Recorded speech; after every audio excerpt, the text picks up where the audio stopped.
الحمد لله فاطر الوجود من العدم وجاعل النور من الظلم ومخرج الصبر من الألم وملقي التوبة على الندم فنشكره على المصائب كما نشكره على النعم ونصلي ونسلم على رسوله الأكرم ذو الشرف الأشم والنور الأتم والكتاب المحكم خير ولد آدم الذي بشر به عيسى بن مريم ودعا لبعثته إبراهيم عليه السلام حين يرفع قواعد بيت الله المحرم فنصلي ونسلم ونبارك على سيدنا ونبينا وحبيبنا محمد صلى الله عليه وآله وسلم. إن أصدق الحديث كلام الله وخير الهدي هدي محمد بن عبد الله وشر الأمور محدثاتها وكل محدثة بدعة وكل بدعة ضلالة وكل ضلالة في النار. عباد الله أوصيكم وإياي بتقوى الله وحسن عبادته. All praise is due to Allah, the most gracious, the most merciful. And peace and blessings be upon His last and final messenger. He who Allah guides will never be misguided, and he who Allah misguides will never be guided. We begin today's khutbah with a problem that many of us face internally, and sadly we affect our youth and the people around us by it. And it is the problem of judgment. Many a time when we look at a specific person, based on their appearance, based on their age, based on how long their beard is, or if they're wearing hijab or not, we decide to make a decision about their religiosity.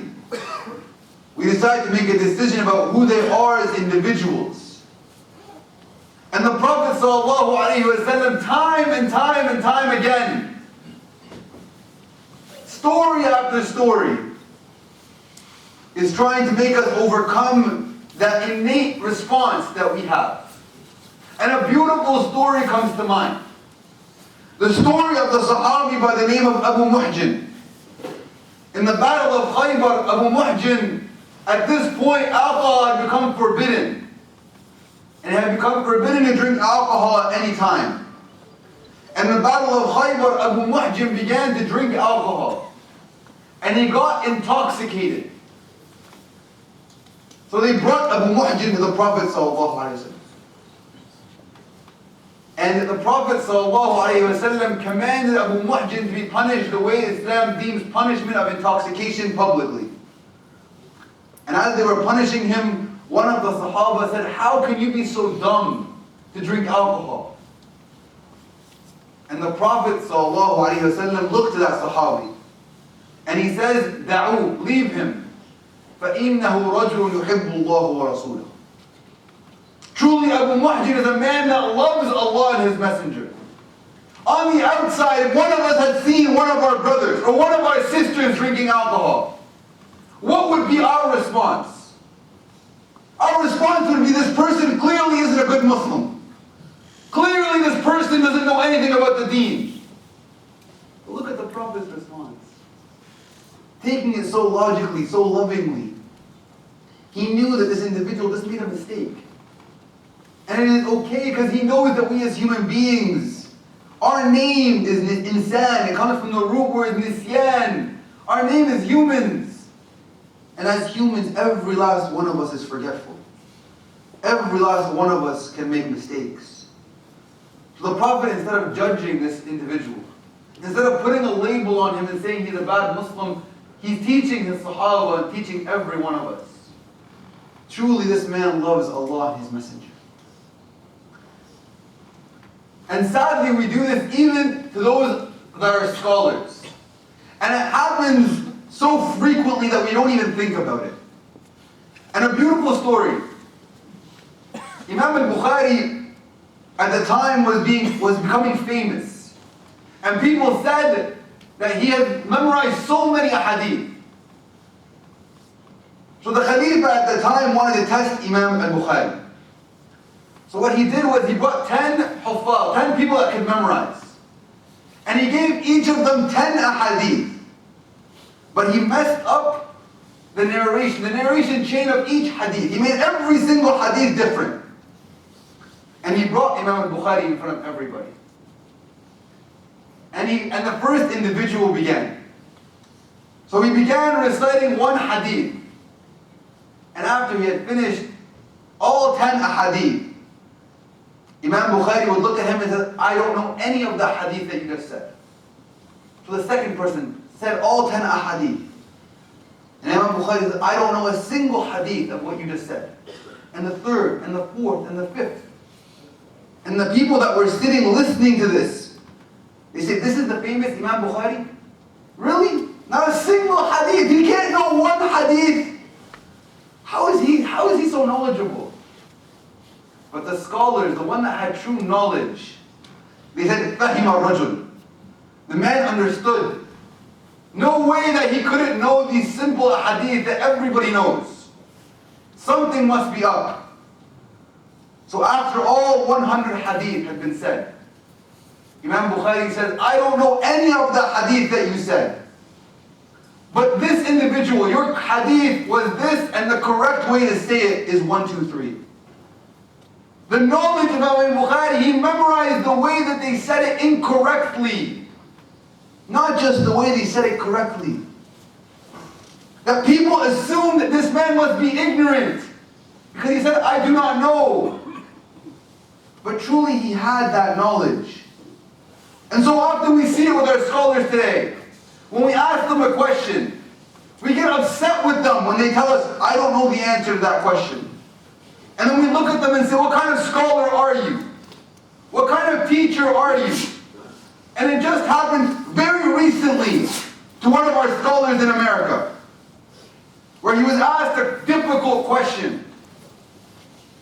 And publicly he said, I am not aware of the answer to this question. And on social media it blew up. How can one of our so-called scholars not know the answer? We begin to judge them even before we start to understand that it is out of the hikmah, out of wisdom, to say, I don't know. But sadly, we as the people, we're so quick to judge. We're so quick to look at individuals and make judgments. But the Prophet ﷺ is teaching us something. He says, إِنَّ اللَّهَ لَا يَنْظُرُ إِلَى صُوَرِكُمْ وَلَا إِلَى أَمْوَالِكُمْ وَلَكِنْ يَنْظُرُ إِلَى قُلُوبِكُمْ. Allah subhanahu wa ta'ala doesn't look at the way you look or how much money you have in the bank, but He looks at our hearts. And none of us in this room or anywhere in the world can tell what is in someone else's heart. So who are we to judge others? Who are we to make assumptions of others? How dare we do that? And it happens more often than not to our sisters. We see a sister walking in the masjid or walking outside, and sadly, even if she's just not wearing hijab, we begin to make predispositions of her. We begin to judge her negatively, as if she is lesser than us. But we don't know what's in her heart. And this is what the people before us used to do. Imam al-Shafi'i radiallahu anhu, he would look at an individual walking into his class, and he used to sit comfortably because he had a knee problem. But when he see a new individual come in, he would sit up straight, because he would fear that the individual coming in might be more knowledgeable than him. And this is Imam al-Shafi'i. Students would come from far and wide to learn from him. But out of his humility, he would see every new individual that he didn't know, every new student of knowledge that he didn't know, and he assumed this person might be more knowledgeable than me. Even greater, he would say, even greater. He would say, I don't know if my deeds are accepted with Allah subhanahu wa ta'ala. Maybe this individual's deeds are accepted with Allah subhanahu wa ta'ala and not mine. This is how we should approach when we see other people. And this is what Allah subhanahu wa ta'ala talks about in the Quran. He says, وَالَّذِينَ يَأْتُونَ مَا آتَوْا وَقُلُوبُهُمْ وَجِلَةٌ إِنَّهُمْ إِلَىٰ رَبِّهِمْ رَاجِعُونَ. And the people that do good and that give good, they do it and their hearts are shaking. Why? Why are they shaking? They're shaking because they don't know if my deeds are accepted. They don't know if my prayer has been accepted with Allah subhanahu wa ta'ala. Or if that big donation that I just gave, was it a donation for Allah subhanahu wa ta'ala? Or is it a donation so that I look like look how much I gave. I'm the generous person. I'm the person that prays Qiyamul Layl and comes to Fajr every Salah. I'm the person that prays in the masjid all the time. We don't know what's in other people's hearts. So we can't assume that we know. And the Prophet ﷺ was upset at the most beloved of person to him when he made an assumption of another person. They used to call him Hibb ibn Hibb al-Nabi sallallahu alayhi wa sallam. Usama ibn Zayd. Usama ibn Zayd, in one of the battles, he was running after one of the people that they were fighting against. And he cornered this individual until he was right on top of him. He was going to kill him. And this individual out loud said, Ashhadu anna la ilaha illallah wa ashhadu anna Muhammadan Rasulullah. So Usama ibn Zayd was with one of his companions, one of the people of Ansar. So this individual stopped because he heard this man give shahada.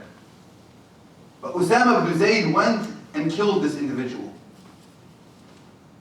So when Usama ibn Zayd came back to the Prophet ﷺ, the Ansari told the Prophet what had happened. And the Prophet got so angry. And he said, Ya Usama, ashaqaqta an qalbih.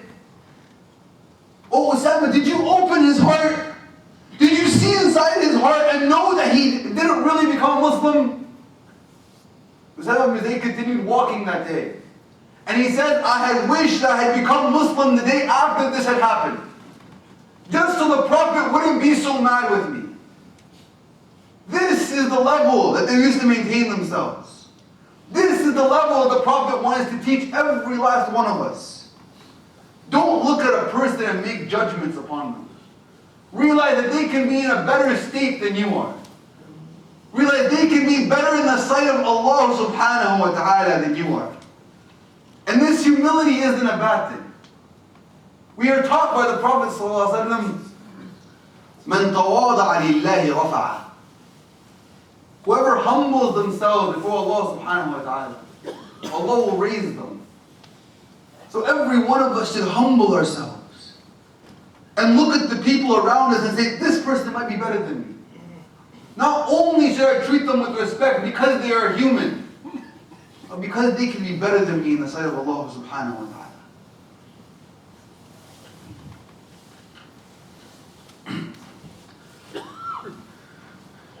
May Allah it is terrible enough to make assumptions and say them in our heads. To make assumptions and act upon them ourselves. It is even more terrible. It is even worse when we begin to spread these terrible sayings around.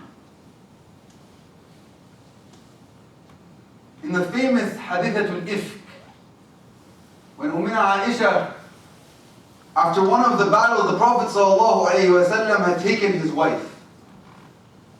And on the way back to Medina, his wife went to the bathroom. And in the past, there wasn't bathrooms like we have today. The way they used to go to the bathroom is they would walk very far so that no one could see them. And they would make sure to come back before the qafilah, before the caravan leaves. So Ummina Aisha recites this story. She says, at the time I was a young woman. I wasn't very heavy. So I went to the bathroom and I had lost something that my mother had given me. So I went looking for it. And when I came back, the caravan had left. So I decided to stay put. And when they arrive at Medina, they'll realize that I'm not with them, they'll come back and get me. But what the Prophet ﷺ used to do, he used to leave one individual, one Sahabi, and he would tell him, stay at the end of the caravan, behind the caravan by one day or half a day. If anyone leaves anything, pick it up, take it with you. And this individual at the time was the name of Safwan. Safwan ibn Mu'attal. And he was of the people of Badr. Safwan was walking behind the caravan and he sees this object on the floor, so he comes closer to it and he realizes that it's our mother Aisha. So he's confused. Why are you here? He says, I did not respond to him. She says, with all etiquette and respect, he brings down his naqa, his camel. And he walks far away from me. And he turns around. And he tells me to get on. I get on the camel and I'm fully done. He comes back, raises the camel and begins to walk back to Medina. And she says, all the way back, he didn't say one word to me. The whole time, he was just remembering Allah subhanahu wa ta'ala. But when they walk into Medina, the head of the munafiqeen, Abdullah ibn Ubay ibn Salul, and a group of the hypocrites, the munafiqeen means hypocrites, were sitting at the gates of Medina. And they see Safwan pulling a camel. And Ummina Aisha sitting on top of it. And instead of assuming khair, instead of assuming good, instead of saying that Ummina Aisha might have been lost, and Safwan brought her back, they said these two must have been planning something, and they stopped there. They didn't say anything outright, but they made that assumption. That is one problem.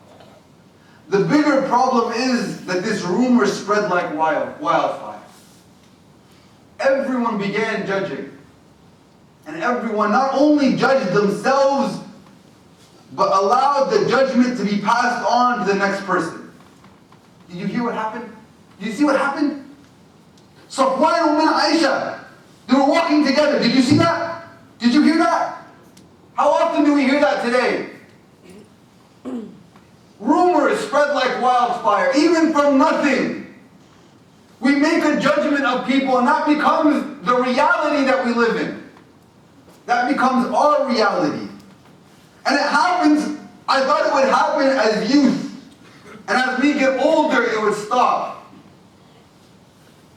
But sadly, just like the youth, the adults have it too. Rumors just spread, judgments begin. And all of a sudden we begin talking about people that are righteous. Ummina Aisha says, I was sick after that had happened. Right away I got sick. And I asked the Prophet ﷺ, can I stay with my parents? She later says, that rumor spread for nearly a whole month of people talking about her and Sayyidina Safwan. A whole month of people judging Ummina Aisha. And she's our mother. Now let alone one of our sisters or one of our brothers. So it is of the utmost, it is terrible enough if we judge people in our heads. But let it be an obligation on every one of us starting today, that no matter what the circumstance, no matter what the situation, we will never talk about someone behind their back. We will never judge someone that we cannot see or that we did not hear. And that was the thing that the Sahaba did. They didn't even see the act. But many of them said the act had happened. And the Sahaba are human just like us. They make mistakes, of course. But we have to learn from their teachings. Because they had the Prophet ﷺ with them. So may Allah subhanahu wa ta'ala allow every one of us not to judge.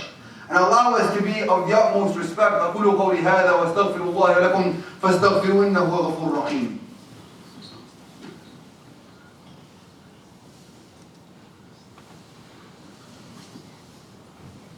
إن الحمد لله نحمده ونستعينه ونستغفره ونعوذ بالله من شرور أنفسنا ومن سيئات أعمالنا. من يهدي الله فهو المهتد ومن يضلل فلن تجد له وليا مرشدا.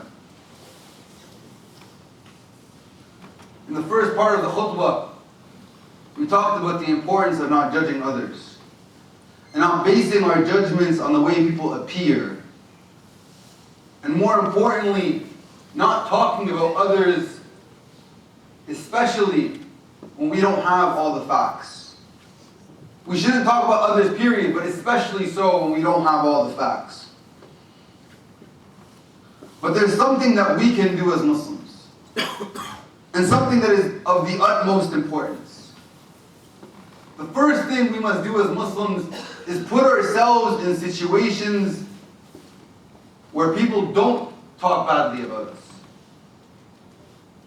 And it's ever so prominent in the community that we live in today.